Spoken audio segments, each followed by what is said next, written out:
Time once again for a practice watch along on the YouTube and podcast homes for BamaOnline.com.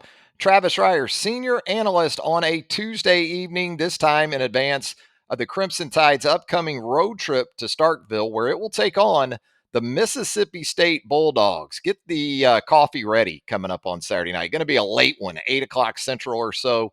Your kickoff for the Bulldogs and the Tide. And as typically the case, this time of the football season, especially as Alabama gets into late September and understanding that a bye week isn't on the horizon until the end of October. Nick Saban lightening the physical load for his team on Monday. Therefore, no practice video from Monday, not a day off for Alabama, but saving some tread on the tires again for a team that'll go essentially 2/3 of the season before it gets to its open date. So, what we have to work with on this edition of Practice Watch Along is about a minute and a half of footage. But as you know, we'll stretch it out. We'll make it work. We'll get a lot of stuff in here and just a little bit of footage. And we'll start with the Alabama inside linebackers as we get it going here. And that's a big question mark, as we know, with Deontae Lawson, his status very much up in the air for Saturday's game at State. And so as you look at the footage here in the still shot, you see Robert Bala, the inside linebackers coach.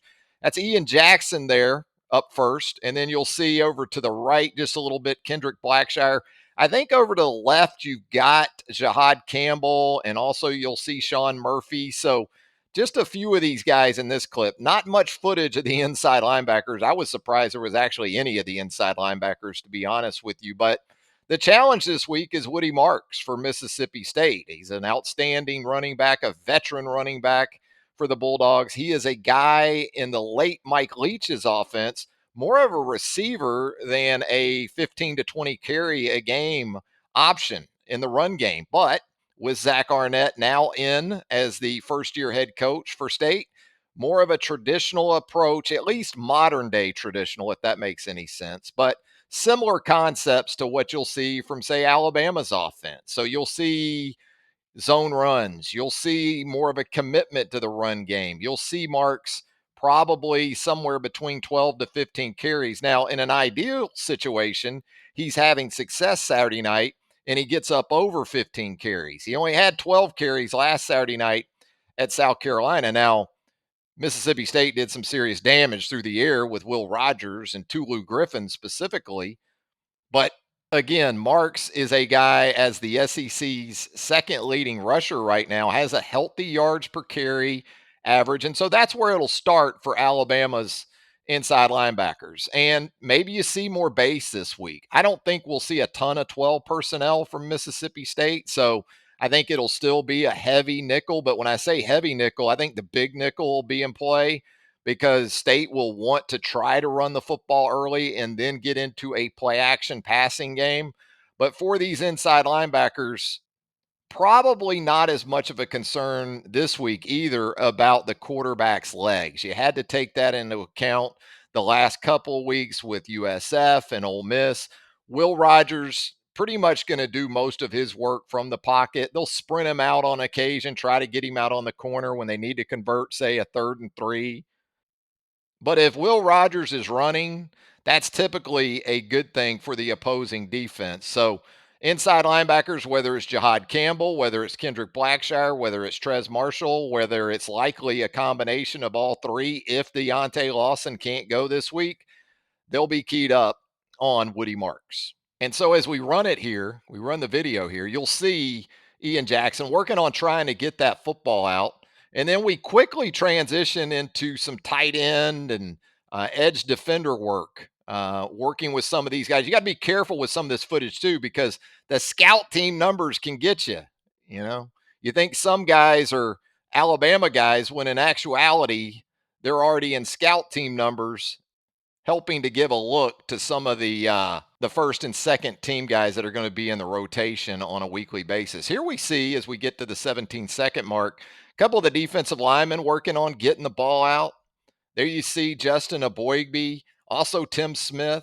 And whereas a lot of last Saturday against Ole Miss was certainly about Dallas Turner and Chris Braswell and how impactful they were. I thought it was a very encouraging outing for Alabama's defensive line as a whole. Tim Smith, a sack and a half in the game. Justin Aboigbe, multiple tackles. You had 5 Alabama defensive linemen that, in my opinion, showed up at various times in the football game. In terms of consistency, I'd probably go with Tim Keenan as the guy that play in, play out seemed to make the biggest impact. He had the 3 quarterback hurries of Jackson Dart last Saturday.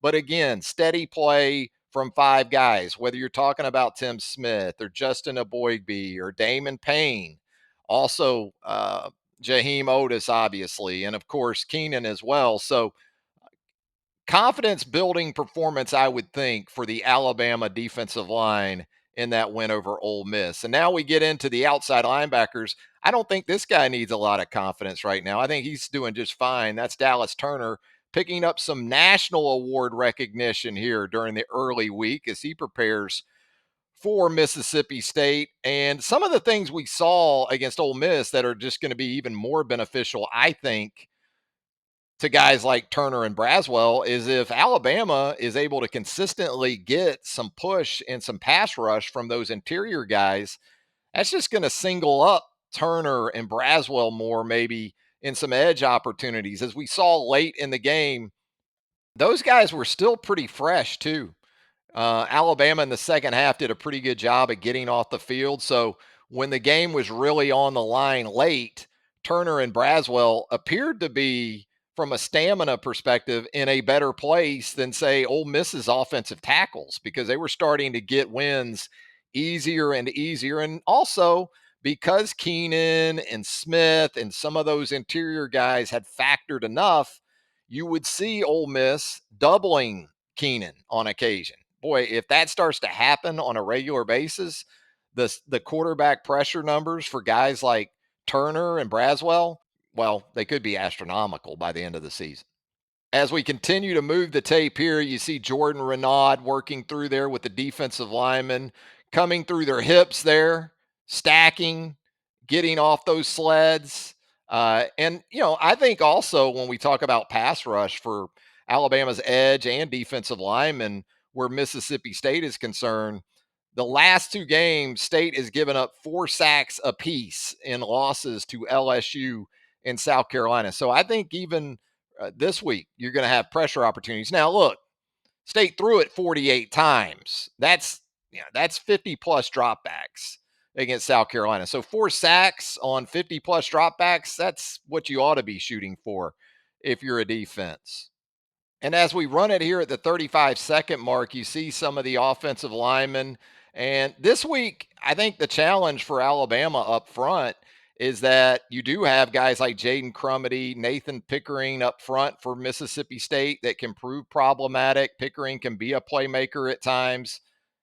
Then at the inside linebacker positions, you have Jet Johnson, you have Nathaniel Watson. So some legitimate dudes. I'd say more so than any defense Alabama has seen to date, other than Texas.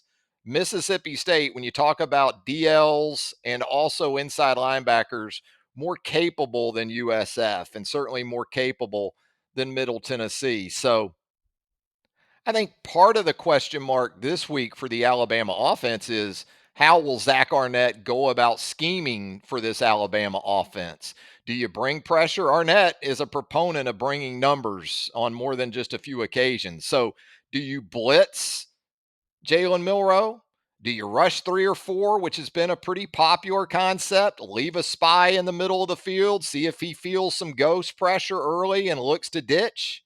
Or do you want to keep him in the pocket, make him read coverage and hope that he throws it to you, something he's done in each of his last 2 starts? What we saw from Ole Miss was a willingness to give up the check down, essentially. If Jalen could get to his check down, Ole Miss was willing to give that up. That kind of goes against what Arnett likes to do defensively. He likes to get after guys. He tried that last week against Spencer Rattler, and really the previous 2 quarterbacks State saw before Rattler, Jaden Daniels, Jaden DeLaura for Arizona. They made State pay with their legs. Those 3 quarterbacks combined to rush for over 150 yards in the last 3 games. So Different ways to go about it, but I would certainly expect Jalen Milroe to continue to be involved in the designed run game. But when he throws the football, I think one of the more intriguing aspects of Saturday's game will be how does State go about defending Jalen the passer versus Jalen the runner. So we run it here and we get into some more of the edge guys. There you saw Dallas Turner. There you see Q Robinson, Keanu Coote.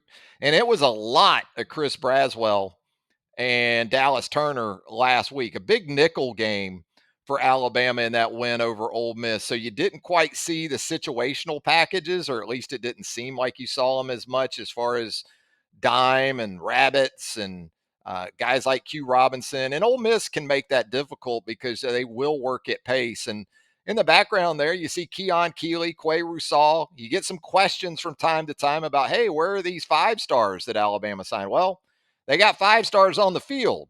You know, it's a good problem that Alabama has right now, especially for Coleman Hutzler, the position coach. And you think about the last time Alabama went to Starkville, didn't have much trouble getting pressure on Will Rogers, sacking him 7 times. Now, again, different offense this time around. Alabama, in previous games against Mike Leach coached offenses for State, played more zone than you'll typically see a Nick Saban defense play.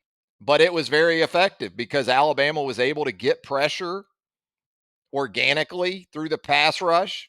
And it played a big role in the last 3 appearances for Will Rogers in this series, throwing 5 interceptions. And he was absolutely hammered again the last time Alabama went over to Stark Vegas. So there you see Coot, you see Robinson. And then we get into the wide receivers here at the 44-second mark. There's Ja'Cory Brooks coming off his first reception of the season. Of course, had the big special teams play, his second block punt as a member of the Crimson Tide. Working here with Jermaine Burton, just getting some separation here on the route, working the feet and that offhand a little bit. A couple of young receivers there, and Shaz Preston and Cole Adams. Here come Brooks and Burton again. Interesting stuff with Burton in that the 3 games that Jalen Milroe has started at quarterback, Jermaine Burton has caught a pass of 48 yards or more in each of those 3 games. Did it again with the 54-yarder last week against Ole Miss. And it's a Mississippi State secondary that has been an absolute mess to this point. You look at the last 2 games, and even really the Arizona game. Delora threw 4 picks in that game for Arizona, so that was the silver lining for State. But in the 2 games that followed against LSU and South Carolina, State's back end was absolutely shredded. Knew that was going to be a sore spot for this Mississippi State defense going into the season because you don't have an Emmanuel Forbes back there. You don't have a Martin Emerson type. You do have Marcus Banks, the Alabama transfer. And in the games I've watched anyway, Marcus has kind of been one of the few guys that hasn't been absolutely savaged in coverage. So good for him. But otherwise, just last week, Spencer Rattler only needed 20 passes to throw for nearly 300 yards. Now, you had a shootout both ways. Both quarterbacks lit it up. But again, Jaden Daniels and Spencer Rattler, more accomplished passers at this point than is Jalen Milroe. Some of the things that South Carolina was able to do last week when Mississippi State brought pressure, they were able to hit that crosser and turn it into explosive plays. And speaking of explosive plays, as we roll it here at the 56-second mark, and we see Desmond Ricks, the true freshman corner, working in individual drills, going up and high pointing a ball there for you, as Trey Amos watches on there. Tulu Griffin went off against South Carolina last Saturday night and really did it entirely from the slot. So when you think about matchups for Alabama, and assuming again that State is in 11 personnel a good bit, which with Tulu Griffin working in the slot, why wouldn't you be? Because you can get that matchup with his speed and his explosiveness against a sub package defender there in the slot. And it was a rough one for South Carolina's star position and safeties, with Tulu Griffin not only torching South Carolina in the vertical game, but he also did it after the catch, which makes sense because this guy is also a heck of a kickoff return guy. You got to deal with him there as well.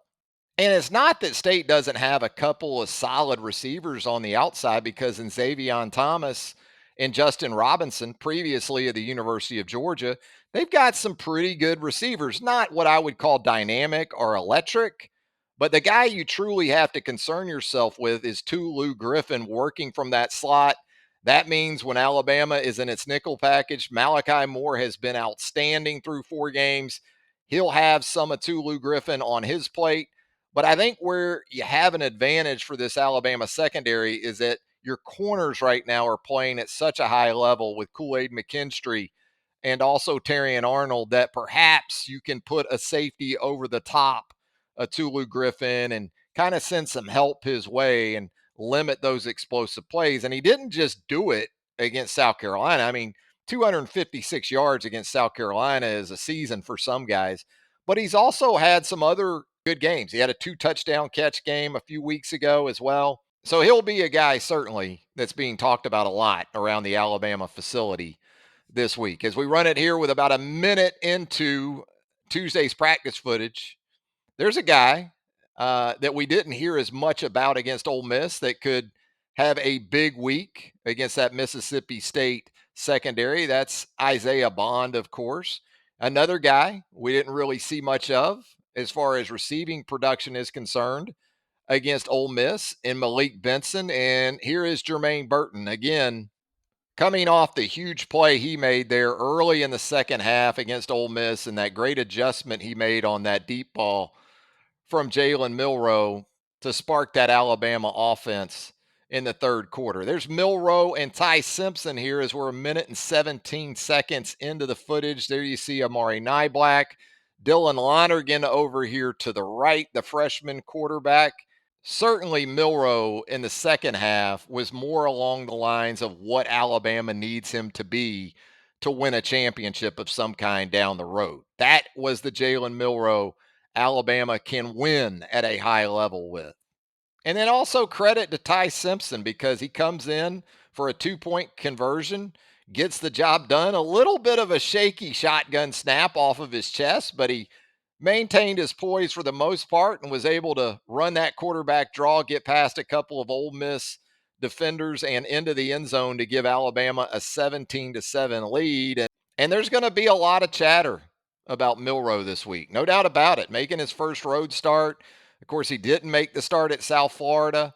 It's going to be a night game in Starkville. You wonder how much that late of a kickoff helps or hurts the home team, because tailgating, everything that goes with it, you can wear yourself out by 8 o'clock Central. And also, this is a State team on a 2-game losing streak. This isn't a State team coming in undefeated with the chances of knocking off Alabama for the first time since Nick Saban's first season, really at the top of its realistic to-do list. That isn't to say Mississippi State can't win this football game. If Alabama gets upside down in turnover margin, it is absolutely vulnerable anywhere.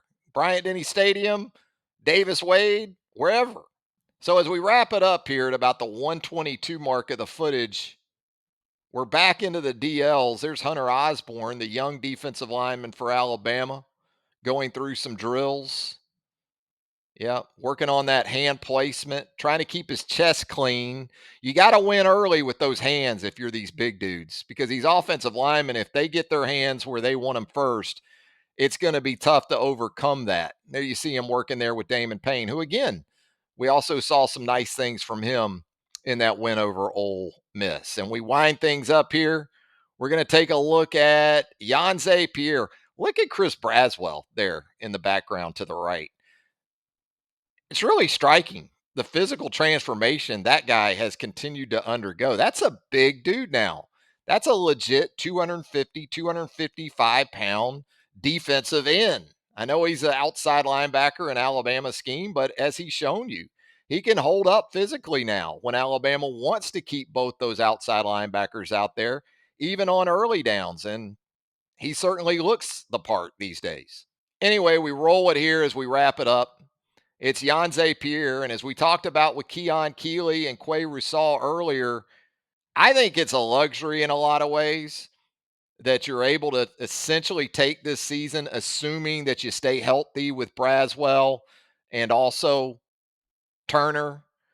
These guys can develop at a reasonable pace, especially a couple of these guys that didn't get on campus until early June. So keep those expectations high for the future where Pierre and Keeley and Rousseau are concerned.